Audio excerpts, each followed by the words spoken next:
बाबा साहब की आत्मकथा के पहले टॉपिक का नाम है, हिंदी अनुवाद है ये, क्या मैं वह नहीं हूं।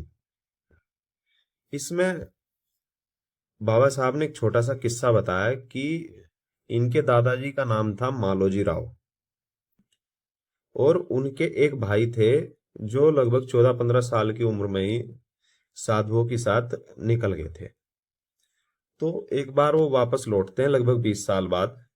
तब बाबा साहब की परदादी और दादाजी जीवित थे, परदादा नहीं थे। साधु साधु तपस्या करके वापस लौटे तो दादी ने कहा, भाई अब तो परदादी ने कहा कि अब तो तू वापस लौट ही आया, तो अब शादी करके घर बसा ले। अब लेकिन वो जाना चाहते थे तो उन्होंने बाबा साहब के दादा को कहा कि भाई मुझे जान दे, अरे मैं इतने साल तपस्या करके भी मेरा मन संतुष्ट नहीं हुआ, मैं जाना चाह रहा दोबारा। लेकिन उन्होंने भी, मालोजी राव जी ने भी यही कहा कि इतने साल तो तपस्या कर आया, अब तो तुझे संतोष हो गया होगा, तो यहीं रुक जा, घर बसा ले, माँ की भी इच्छा यही है, क्या पता कब चली जा। तो वो साधु बोलते हैं कि मैं सिर्फ माँ को ही देखने आया था कि भाई हो सकता है रही हो या ना रही हो, अगली बार मैं आऊं तो ना रहूं, ना रहे माँ, लेकिन मैं इसीलिए आया था। और बीतने वर्षों की तपस्या के बाद भी मुझे अभी संतुष्टि नहीं मिली, मैं और तपस्या करना चाह रहा। तो उन्होंने कहा कि माँ तो तुम्हें जाने नहीं देगी। तो साधु बोलते हैं कि तू माँ को एक तरीके से समझा सके।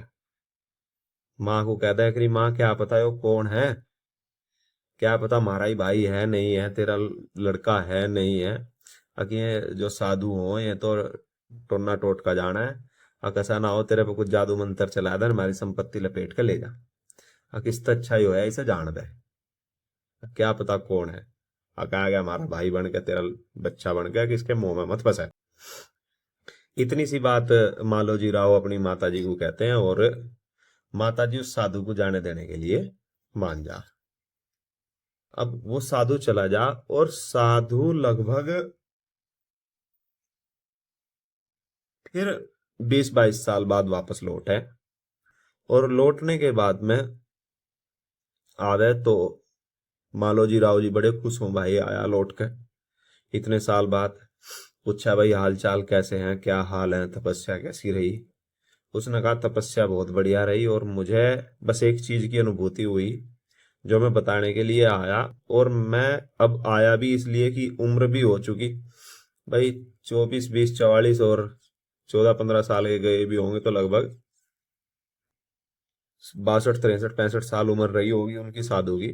तो उन्होंने कहा हो सकता है कि अगली बार वापस लौट कर ना आ पाऊं, जीवित बचूं या ना बचूं, तुम रहो ना रहो, क्या पता हम दोनों में से एक आदमी जीवित ना रहे, कि मैं तुझे सिर्फ इतना बताने आया, इतना कहने आया कि हमारी तीसरी पीढ़ी में एक बालक ऐसा होगा जो हमारी पीढ़ियों को मुक्ति दिलाएगा, हमारा उद्धार करेगा।